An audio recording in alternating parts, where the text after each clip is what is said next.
It was meant to be a break, a short escape from the relentless hum of city life, work deadlines, and predictable routines. A humble Airbnb on the outskirts of a sleepy, fog-wrapped town promised solitude, relaxation, maybe even a kind of self-discovery. The listing had seemed almost too perfect. Muted colors, antique furniture, a garden overgrown in the prettiest way, and the vague promise of vintage charm. By the time I crossed the cracked stone driveway, dragging my small suitcase behind me in the dusk, I felt the anticipation mixed with something I didn't recognize at the time, a subtle tension, like static before a thunderstorm. The proprietor, Mr. Halbrook, greeted me at the door with a brisk handshake and eyes that darted everywhere but into mine. He wore a neat blue shirt, old-fashioned as the house, and I couldn't help but note the nervous energy about him. He shuffled me through the house, pointing out the heavy wooden banister, the creaky staircase, the kitchen's worn marble countertop.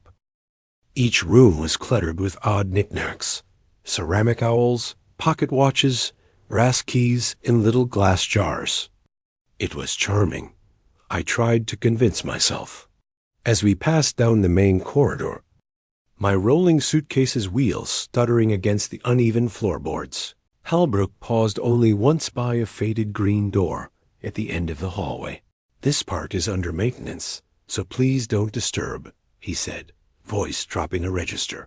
The way he placed his body in front of the door, shoulders tight, hand resting on the cold brass knob, told me not to argue. I nodded, registering unease behind his polite smile, and moved on. The first night passed quietly. I made tea, unboxed a novel, settled onto the sunken red couch in the reading alcove. Rain teased the windows, and the old pipes hissed to themselves. But around midnight, as I lay under a heavy quilt upstairs, I was gripped by the unnerving sense of being watched. The wind sounded different past the green door, less like a storm, more like whispered voices in forgotten corners. My rational mind shrugged off the feeling, blaming it on the unfamiliar house and a tired imagination, but I slept little. The next morning, Halbrook dropped by with fresh muffins and polite conversation. When I casually mentioned that I thought I'd heard sounds the night before, mice, perhaps, or rain in the attic, he offered a quick, too eager smile. "Old house sounds. She's got plenty of those." His concern flitted across his features like a shadow passing beneath a lamp, and then he excused himself. I was left with my plate, the scent of cinnamon, and an itch I couldn't scratch. By afternoon, curiosity settled into my skin, making it impossible to read or relax. On a circuit of the house, camera in hand, I lingered at the hallway's end before the green door. Pressing my ear against the wood, I waited. Nothing, just the deep, old silence, a kind that feels like it's pressing back. As I leaned away, though, I noticed faint scratches near the baseboards, almost as if someone had dragged heavy furniture repeatedly in or out. Stranger still, a whisper-thin trickle of cool air traced along the bottom, carrying the scent of mildew, iron, and earth. That second night, I awoke to the very real, very rhythmic sound of shuffling from below.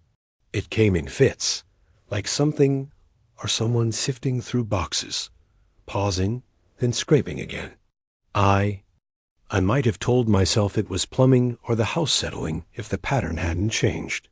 Whenever I held my breath, as if the noise itself was listening to me, mimicking my rhythm. I sat up in bed, silent, heart pounding so loudly it drowned out the wind. The urge to check the source warred with a cold conviction that I already knew where the noises were coming from. Behind the green door, my phone buzzed in the dimness. A message from an unknown number, no sender listed. Did you hear it too? The text was gray, unreadable. I swallowed the fear, chalked up the strangeness to a technical glitch. But my hands shook as I locked my phone and lay back down, eyes trained on my door until morning. On the third day, I decided to address the oddities. Over breakfast, I confronted Halbrook gently, asking if there were animals in the house or perhaps workmen coming and going after hours. His answer was practiced, but the deepening lines on his face betrayed something else. "No one but you in the house," he said. Unsatisfied but determined, I spent the day exploring every inch of the property. The yard was a thicket of brambles, rusting garden tools, and wildflowers run rampant. Circling back, I crouched by the green door, examining the hinges and the lock. It was a simple twist latch, not the heavy padlock I expected. When I rose, black paint crumbled beneath my fingertips, revealing gouges in the wood, almost as if something on the inside had been clawing its way out. That evening, I felt a shift in the air, a pressure as severe and absolute as a thunderclap. Dusk settled early, the kind so dark it felt like a presence. Alone in the living room, I heard it, a low, steady knocking from the other side of the green door. Not frantic, not loud, just insistent. I stood, heart wild, compelled. The knocking grew louder, then stopped as I approached. I pressed an ear to the panel again, holding my breath. Through the silence, I heard it, a voice, ragged and dry. "Let me out." A chill crept up my spine, freezing me. I pulled away, stumbling back, but found myself unable to resist the compulsion. Perhaps it was the isolation, the mounting stress, or something deeper, echoing in the bones of the house. That night, the house itself seemed to warp. Doors creaked open on their own. Shadows stretched impossibly long across the floor. My own reflection, caught briefly in the hallway mirror, seemed delayed, as if it too was trapped, watching from some distant place. Every instinct screamed at me to leave, to pack my bags and run, but some other urge, darker and magnetic, rooted me in place. Every instinct screamed at me to leave, to pack my bags and run, but some other urge, darker and magnetic, rooted me in place. Just after midnight, a loud thud echoed through the house. I shot out of bed, fumbling down the hallway, flashlight trembling in my grip. At the green door, the knob vibrated with the force of desperate fingers pounding from within. I placed my hand against it and was met with a shocking coldness, painful, almost burning. The knocking ceased suddenly, replaced by the thick, oppressive silence of held breath. I stood frozen long moments. Finally, the urge to act overcame my paralysis. I turned the latch, and the door squealed open on ancient hinges that screamed with years of neglect. A cold current swept over me as stale, sour air gushed into the corridor. My light revealed narrow stairs spiraling down, walls sweating with condensation. At the foot of the steps, the corridor veered sharp left and vanished into blackness. Compelled by the same hunger for truth that had brought me here, I began to descend. Each plank groaned beneath my weight, echoing up the steps in intervals, as if counting. The air thickened, heavy and sweet with rot and secrets. At the bottom, the corridor opened into a cramped room that stank of mold, wet paper, and something uncomfortably animal. Light from my torch danced off piles of yellowed newspaper clippings glued thick as scales across the walls. Missing persons, years and faces half remembered. At the room's far end, a wardrobe so ancient it seemed to sprout from the floor stood slightly ajar, revealing only darkness. I scanned the room, noticing drawings scratched wildly into the plaster-distorted faces, hands pressed to mouths in masks of fear. My stomach dropped as I realized some of the images depicted people who looked familiar, as if the artist had known them intimately, or perhaps only seen them once, in the glow of a streetlight. Passing by, never guessing they'd be immortalized in this hidden tomb. The hush was broken only by a series of scraping sounds from within the wardrobe. I moved closer, heart drumming so loudly it filled my ears, and peered inside. The wardrobe held nothing but a single rotting suitcase and a folded piece of paper, written in jagged script. If you stay, it finds you. If you leave, it follows. Instinct urged me to flee, but then I saw In the shadows beyond, a pale hand slinking along the wardrobe's floor, more suggestion than substance, as if it barely belonged to this world at all. I stumbled back, my light trembling, catching on a blur of movement near the stairs. A whisper, urgent and pleading, sliced through the dark. "Don't leave me alone again." It sounded as though it came from everywhere and nowhere, as if the room itself exhaled the words. I turned and bolted towards the staircase, only to see the door above slowly creaking shut, snuffing out the thin line of safety, trapping me. I ran, tripping on the last step, clawing at the door, forcing it open against the heaving weight of my panic. As I spilled into the corridor, the lights in the house flickered, then died, plunging everything into inky silence. I clamped a shaking hand over my mouth, waiting, listening, until the chilly shadow of the house's unrest receded. Far below, the whispering began again, softly at first, then crescendoing, layering over itself, until it sounded like the rustle of thousands of papers, voices barely human. Somehow, I managed to make it back to my room and locked the door, pushing the dresser against it for good measure. My heart didn't slow for hours. Sleep, when it finally came, was feverish and broken by images of hands clawing up from dark places, pale faces pressed against warped glass. Every dream ended at the same door, with the same plea: "Don't leave me alone." Not again. The next morning the house felt changed, breathless, somehow vacant. No sign of Halbrook, no breakfast, only silence. I ventured out, gathering my scattered belongings, determined to leave before dusk, before the house could notice I hadn't honored some unspoken pact. My hand hesitated on the doorknob, heart racing at the knowledge that I hadn't locked the green door. Compelled by a dread curiosity, I made my way back down the corridor. The green door hung wide open. Inside, the basement was empty. The wardrobe gaped, gutted and sad, door swinging hollowly in a breeze that shouldn't exist. All around, the newspaper clippings had been shredded, the walls scratched anew. I noticed a series of numbers etched into the paint, over and over, in what looked like dried blood. 2 a.m., 2 a.m. My phone chirped. A new message from an unknown number. It moves when you travel. It waits when you rest. My limbs trembling, I collected my things, making for the car parked under the heavy shade of the maple trees.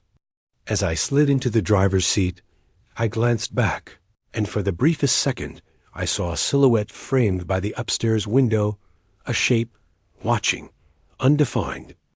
I left the driveway in a cloud of dust, convinced for a moment that I saw another figure standing among the brambles, waving, or perhaps beckoning. The hours that followed were a fugue of dread and disbelief. Every mile further from the house brought only a small measure of relief. My phone died inexplicably as I passed the outskirts of town. Even so, the sensation of something staring at me from the rearview mirror lingered. I forced myself not to look, refusing to give the feeling substance.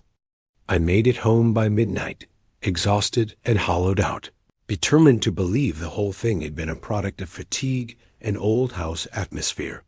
But that night, lying in my own bed, the dreams came again, clearer than ever. A green door, a voice calling my name, the muffled knocking coming from the walls. When I awoke, scratching echoed from my closet door, a steady, insistent sound that faded the moment I reached for the light. In the weeks that followed, I found myself compulsively checking every locked door, every closet, every dark corner of my apartment. Once, scavenging my own attic, I found a child's drawing tucked in the rafters. An old house, a green door, and a face in the window I didn't recognize, yet seemed unspeakably familiar. I tried to reach out, posting on travel forums, haunted house groups, even Airbnb complaint channels. Most replies were jokes, urban legends, other stories curiously similar to my own strangers in foreign towns. all with green doors and rooms that ought not to exist. But a handful of messages struck a deeper chord. People who claimed their lives had been changed by hidden rooms, by the sense of something that followed them home. As the days blurred into one another, odd occurrences mounted. Keys vanished and reappeared. Lights flickered for no reason, and the walk home at dusk felt observed, exposed. My friends noticed my agitation, the way I'd jump at innocuous noises, how I'd stare for long moments at closed doors, as if expecting them to open. I couldn't tell them. How do you explain a horror built of glimpses and whispers, of dread that clings tighter every day? One evening, bracing myself with a drink, I called Mr. Halbrook. The number rang endlessly, then disconnected. 2 days later, my inbox filled with new spam. Subject lines like, "Do you still see IT? And don't ignore the door." No sender, no text inside. Just a growing sense that what happened at the old house had followed me. Or perhaps, as the note said, was waiting for me to rest. I scoured old news articles and records about the property. Recurring stories surfaced. Disappearances, sudden illnesses, the house changing hands rapidly, each new resident moving out in a matter of months, or vanishing altogether.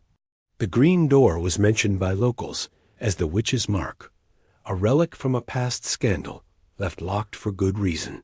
Details were always vague, rumors thick as the clinging fog that curled around the house at night. Nights grew harder. The feeling of being watched sharpened until it felt like a living thing coiled beneath my skin. I'd awake to find my closet door ajar, though I always locked it at night. Once my phone buzzed at 2 a.m. I answered on instinct. All I heard was whispering, desperate and faint. "Don't leave me alone again. Please." Static swallowed the rest.